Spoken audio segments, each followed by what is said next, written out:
Naam. Assalamu alaikum warahmatullahi wabarakatuh. Hapa kuna kitu nataka nikufundishe. Unaona hizi alama hizi, hii inamaanisha nini? Ukikutana na sehemu kama hii utasoma vipi?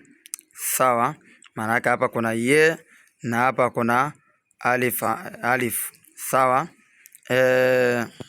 Na hii ni alif ambayo inaitwa hamzul wasil. Sawa? Sasa hapa anasema utaisomaje hapa?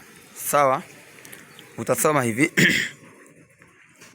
Qul anad'u min dunillahi ma la yanfa'una wa la yadhurruna wa nuraddu ala a'qabina ba'da idh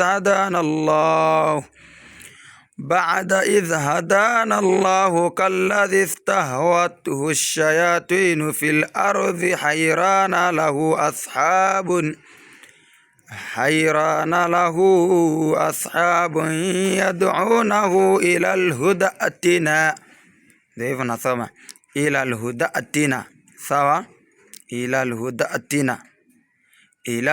atina. Qul inna hudallahi huwa al-huda wa umirna linuslima lirabbil alamin. Narudia tena.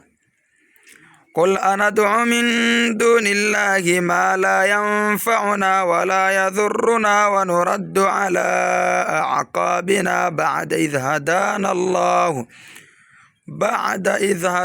Allah kalladhi istahwathu ash-shayatin fil ardi hayrana lahu ashabun yad'unahu ila al-huda atina. Qul inna hudallahi huwa al-huda wa umirna linuslima lirabbil alamin.